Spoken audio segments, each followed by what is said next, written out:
दोस्तों ज़्यादातर लोग ये जानते हैं कि महाभारत को वेद व्यास ने लिखा है, लेकिन दोस्तों ये एक अधूरा सच है। वेद व्यास कोई नाम नहीं है, बल्कि एक उपाधि थी जो वेदों का ज्ञान रखने वाले लोगों को दी जाती थी। दोस्तों कृष्ण द्वैपायन से पहले 27 वेद व्यास हो चुके थे, जबकि वो खुद 28वें वेद व्यास थे। उनका नाम कृष्ण द्वैपायन इसलिए रखा गया क्योंकि उनका रंग सांवला था और वो एक द्वीप पर जन्मे थे। दोस्तों महाभारत में कई घटना, संबंध और ज्ञान विज्ञान के रहस्य छिपे हुए हैं। महाभारत का हर पात्र जीवंत है, चाहे वो कौरव हो, पांडव हो, कर्ण हो, कृष्ण हो, धृष्टद्युम्न हो, शल्य हो, शिखंडी हो और कृपाचार्य हो। दोस्तों महाभारत सिर्फ योद्धाओं की गाथा तक सीमित नहीं है। महाभारत से जुड़े साप, वचन और आशीर्वाद में भी रहस्य छिपे हुए हैं। तो आइए जानते हैं आज की वीडियो में आपको एक महाभारत के ऐसे रहस्यों के बारे में जो काफ़ी ज़्यादा छिपे हुए हैं और काफ़ी ज़्यादा अद्भुत हैं। दावा है कि आप निश्चित ये रहस्य सुनकर चौंक जाएंगे। दोस्तों महाबली बलराम शेषनाग के अंश थे। 8 वसुओं में से एक ध्रुव नामक वसु ने भीष्म के रूप में जन्म लिया। देवगुरु बृहस्पति ने ही द्रोणाचार्य के रूप में जन्म लिया था। गुरु द्रोणाचार्य को अश्वत्थामा को महादेव, यम, काल और क्रोध के सम्मिलित अंश से उत्पन्न किया गया था। दोस्तों देवताओं में सबसे प्रमुख सूर्यदेव के पुत्र कर्ण थे। कर्ण सूर्य के अंशावतार थे। दुर्योधन कलयुग का तथा उसके 100 भाई पुलत्स्य वंश के राक्षस के अंश थे। दोस्तों अर्जुन के धर्मपिता पांडु थे, लेकिन असल में वो इंद्र कुंती के पुत्र थे। भीम को पवन पुत्र कहा जाता है। हनुमान जी भी पवन पुत्र ही थे। दोस्तों युधिष्ठिर धर्मराज कुंती के पुत्र थे। युधिष्ठिर के धर्मपिता पांडु थे और वे 5 पांडवों में सबसे बड़े भाई थे। नकुल और सहदेव 33 देवताओं में से 2 अश्विनी कुमारों के अंश से उत्पन्न हुए थे। ये 2 अश्विनी कुमार थे, नासत्य और दस्त्र। दोस्तों रुद्र के एक गण ने कृपाचार्य के रूप में अवतार लिया। द्वापर युग के अंश से शकुनी का जन्म हुआ। अरिष्टा के पुत्र हंस नामक गंधर्व धृतराष्ट्र और उसका छोटा भाई पांडु के रूप में जन्मे। सूर्य के अंश धर्म से ही विदुर का नाम से प्रसिद्ध हुए। कुंती और माद्री के रूप में सिद्धि और घृतिका का जन्म हुआ था। मति का जन्म राजा सुबल की पुत्री गांधारी के रूप में हुआ। राजा भीष्म की पुत्री रुक्मिणी के रूप में लक्ष्मी जी और द्रौपदी के रूप में इंद्राणी उत्पन्न हुई थी। अभिमन्यु चंद्रमा के पुत्र वर्चा का अंश थे। कृतगढ़ के अंश से सात्विक, द्रुपद, कृतवर्मा और विराट का जन्म हुआ। अग्नि के अंश से धृष्टद्युम्न और राक्षस के अंश से शिखंडी का जन्म हुआ। विश्वदेवगढ़ द्रौपदी के 5 पुत्रों प्रतिविंध्य, सुत सोम, सुतकीर्ति, शतानिक और सुत्रसेव के रूप में पैदा हुए। दानवराज विप्रचित, जरासंध व हिरण्यकश्यप शिशुपाल का अंश था। कालनेमी दैत्य ने कंस का रूप धारण किया था।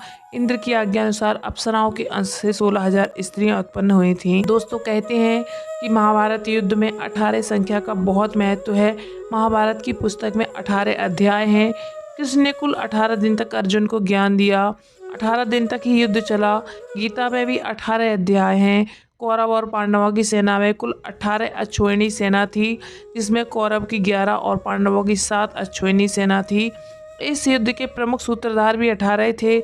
इस युद्ध में कुल योद्धा 18 जीवित बचे थे। अब सवाल ये उठता है कि सब कुछ 18 की संख्या में ही क्यों होता गया? क्या ये संयोग है या इसमें कोई रहस्य छिपा हुआ है? दोस्तों महाभारत ग्रंथ में कुल 18 पर्व हैं, जिसमें आदि पर्व, सभा पर्व, वन पर्व, विराट पर्व, उद्योग पर्व, भीष्म पर्व, द्रोण पर्व, अश्वमेध पर्व, महाप्रस्थानिक पर्व, सौप्तिक पर्व, स्त्री पर्व, शांति पर्व, अनुशासन पर्व, मौसल पर्व, कर्ण पर्व, शल्य पर्व, स्वर्गारोहण पर्व और आश्रम वार्षिक पर्व। मालूम हो कि ऋषि वेद व्यास ने 18 पुराण भी रचे हैं। दोस्तों कौरवों को कौन नहीं जानता। धृतराष्ट्र और गांधारी की 99 पुत्र और एक पुत्री थी, जिनको कौरव कहा जाता था। कुरुवंश के होने के कारण ये कौरव कहलाए। सभी कौरवों में दुर्योधन सबसे बड़ा था। जब गांधारी गर्भवती थी तब धृतराष्ट्र ने एक दासी के साथ सहवास किया था, जिसके चलते युयुत्सु नामक पुत्र का जन्म हुआ। इस तरह कौरव 100 हो गए। युयुत्सु एन वक्त पर कौरवों की सेना को छोड़कर पांडवों की सेना में शामिल हो गया। गांधारी ने वेद व्यास से पुत्रवती होने का वरदान प्राप्त कर लिया था। गर्भधारण करने के पश्चात भी 2 वर्ष व्यतीत हो गए, किंतु गांधारी के कोई संतान उत्पन्न नहीं हुई। इस पर क्रोधवश गांधारी ने अपने पेट पर जोर से मुक्के का प्रहार किया, जिससे उसका गर्भ गिर गया। वेदव्यास ने इस घटना को तत्काल ही जान लिया। वो गांधारी के पास आकर बोले, गांधारी तूने बहुत गलत किया, मेरा दिया हुआ वर कभी मिथ्या नहीं जाता। अब तुम शीघ्र ही 100 कुंड तैयार करवाओ और उनमें घृत भरवा दो। वेदव्यास ने गांधारी के गर्भ से निकले मांस पिंड पर अभिमंत्रित जल छिड़का, जिससे उस पिंड के अंगूठे के पौरे के बराबर 100 टुकड़े हो गए। वेदव्यास ने उन टुकड़ों को गांधारी के बनवाए हुए 100 कुंडों में रखवा दिया। उन कुंडों को 2 वर्ष पश्चात खोलने का आदेश देकर अपने आश्रम चले गए। 2 वर्ष बाद सबसे पहले कुंड से दुर्योधन की उत्पत्ति हुई।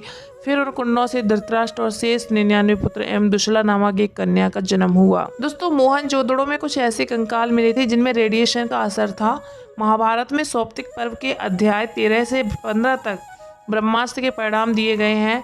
हिंदू इतिहास के जानकारों के मुताबिक 3 नवंबर 5561 ईसा पूर्व छोड़ा हुआ ब्रह्मास्त्र परमाणु बम ही था। ब्रह्मास्त्र छोड़े जाने के बाद भयंकर वायु जोरदार तमाचे मचाने लगी।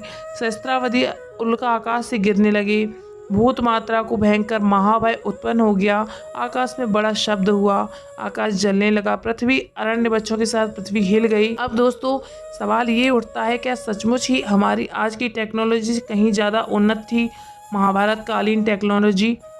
दोस्तों, भीम के पुत्र घटोत्कच और पौत्र बर्बरीक के बारे में कई बातें बताई जाती हैं। इन दोनों की सामान्य मानवों से कई गुना ज़्यादा ऊंचाई थी।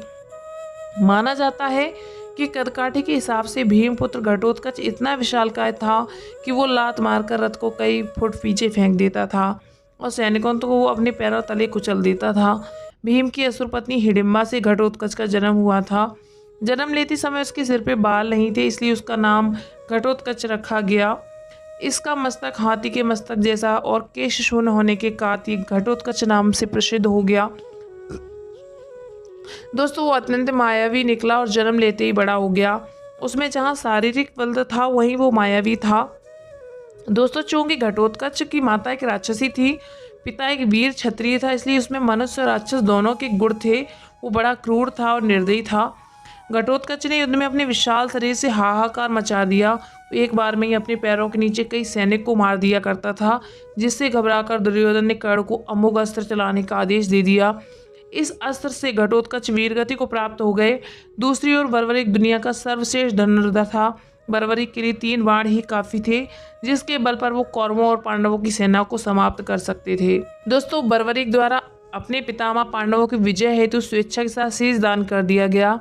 दोस्तों, बर्बरीक के इस बलिदान को देखकर दान के पश्चात श्री कृष्ण ने बर्बरीक को कलयुग के नाम से पूजित होने का वर दिया। आज बर्बरीक को खाटू श्याम के नाम से पूजा जाता है। जहाँ कृष्ण ने उसका नाम शीश रखा, उसी स्थान का नाम खाटू है। दोस्तों, महाभारत की प्रत्येक घटना को श्री कृष्ण ही संचालित करते हुए नजर आए हैं। दुर्योधन को माता के समक्ष नग्न जाने से रोकना, कर्ण को कवच कुंडलों को इंद्र द्वारा दान में मांग लेना, बर्बरीक से दान में उनका शीश मांग लेना और युक्ति पूर्वक कर्ण, द्रोण और भीम को युद्ध में मरवा देना, ये सभी भगवान श्री कृष्ण की नीति से संभव हुआ। श्री कृष्ण के कारण ही ये युद्ध हुआ था और उन्हीं ने इस युद्ध को पांडवों के पक्ष में विजित किया। दोस्तों, भविष्यवाणी के अनुसार विष्णु को देवकी के गर्भ से कृष्ण के रूप में जन्म लेना था, तो उन्होंने अपने 8वें अवतार के रूप में 8वें मनु वैवस्वत के मनवंतर के 28वें द्वापर में भाद्रपद के कृष्ण पक्ष की रात के 7वें मुहूर्त निकल गए और 8वां उपस्थित हुआ। तभी आधी रात के समय शुभ लग्न उपस्थित हुआ। उस लग्न पर केवल शुभ ग्रहों की दृष्टि थी। रोहिणी नक्षत्र और अष्टमी तिथि के संयोग से जयंती नामक योग में लगभग 3112 ईसा पूर्व उनका जन्म हुआ। ज्योतिषियों के अनुसार रात 12 बजे के उस वक्त शून्य काल था। श्री कृष्ण की 8 पत्नियां थीं। उनके जीवन में 8 नगरों का महत्व ज़्यादा रहा। मथुरा, गोकुल, गोवर्धन, वृंदावन, अवंतिका, हस्तिनापुर, द्वारिका और प्रवास क्षेत्र। दोस्तों, महाभारत में से एक से बढ़कर एक योद्धा थे जो शक्तिशाली होने के साथ साथ विचित्र भी थे।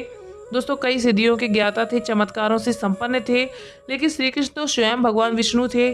उनके समक्ष जो योद्धा लड़ रहे थे वो भी कम नहीं थे। दोस्तों, सदैव भविष्य में होने वाली घटना को पहले ही जान लेते थे।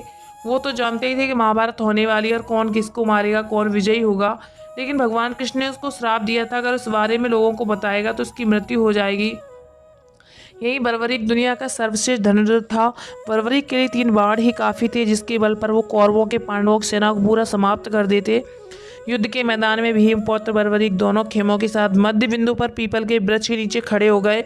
और ये घोषणा कर दी कि उस पक्ष की तरफ से लड़ूंगा जो हार रहा होगा, लेकिन श्री कृष्ण ने उनको भी हटा दिया बीच से। दोस्तों, महाभारत युद्ध में संजय वेदादि विद्याओं का अध्ययन करके धृतराष्ट्र की राज्यसभा के सम्मानित मंत्री बने थे। आज के दृष्टिकोण से वो टेलीपैथिक विद्या में पारंगत थे। कहते हैं कि गीता का उपदेश दो लोगों ने सुना, एक अर्जुन और दूसरा संजय ने। दोस्तों, गुरु द्रोणाचार्य के पुत्र अश्वत्थामा हर विद्या में पारंगत थे। वो चाहते तो पहले ही दिन युद्ध का अंत हो जाता, लेकिन कृष्ण ने ऐसा कभी नहीं होने दिया। कृष्ण ये जानते थे कि पिता पुत्र की जोड़ी मिलकर युद्ध को समाप्त कर सकती है।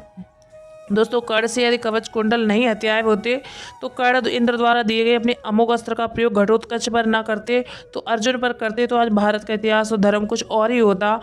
दोस्तों, कुंती वायु के पुत्र थे। भीम अर्थात पवन पुत्र भीम। भीम में 1000 हाथियों का बल था। युद्ध में भीम से भी ज़्यादा शक्तिशाली उनका पुत्र था। घटोत्कच का पुत्र बर्बरीक था। दोस्तों, मानते हैं कि कदकाठी के हिसाब से भीम पुत्र इतना विशालकाय था कि वो लात मार के रथ को पीछे फेंक देता था। दोस्तों, शांतनु गंगा के पुत्र भीष्म का नाम देवव्रत था। उनको इच्छा मृत्यु का वरदान प्राप्त था। दोस्तों, दुर्योधन का शरीर वज्र के समान कठोर था, जिसे किसी धनुष या किसी हथियार से छेदा नहीं जा सकता था, लेकिन उसकी जांग श्री कृष्ण के छल के कारण प्राकृतिक ही रह गई। इस कारण भीम ने उसकी जांग पर वार करके उसके शरीर के 2 टुकड़े कर दिए। दोस्तों, जरासंध का शरीर 2 फाड़ करने के बाद पुनः जुड़ जाता था। तब श्री कृष्ण ने भीम को इशारे में समझाया कि 2 फाड़ करने के बाद दोनों फाड़ को एक दूसरे के विपरीत दिशा में फेंक दिया जाए। दोस्तों, आपको ये जानकर आश्चर्य होगा कि महाभारत में ना तो कौरवों से युद्ध लड़ा गया, ना ही पांडवों ने। कौरव उसे कहते हैं जो कुरुवंश का हो। कुरुवंश के 2 योद्धा भीष्म, उसी तरह पांडु का कोई पुत्र नहीं था, तो कैसे पांचों पुत्र कुंती पांडव कहलाएंगे। दोस्तों, कौरव भारत में हस्तिनापुर, नरेश, धृतराष्ट्र, गांधारी के पुत्र थे। दोस्तों, 10वें दिन में तो 100 थे, लेकिन कुरु के वंशज थे। सभी कौरवों में दुर्योधन सबसे बड़े थे। अब सवाल ये उठता है, क्या सभी कौरव और पांडव कुरु वंश के थे? यदि नहीं थे तो फिर किसके वंशज थे? और दूसरा सवाल ये कि धृतराष्ट्र के पुत्र कौरव नहीं थे तो कौरव कौन थे? दोस्तों, पुराणों के अनुसार ब्रह्मा जी से अत्र, अत्र से चंद्रमा, चंद्रमा से बुध और बुध से इलानंदन पुरुरवा का जन्म हुआ। पुरुरवा से आयु, आयु से राजा नहुस और नहुस से ययाति उत्पन्न हुए। ययाति से पुरु हुए। पुरु के वंश में भरत और भरत के कुल में राजा कुरु हुए। कुरु के वंश में शांतनु का जन्म हुआ। कुरु से वंशजों को कौरव कहा जाता है।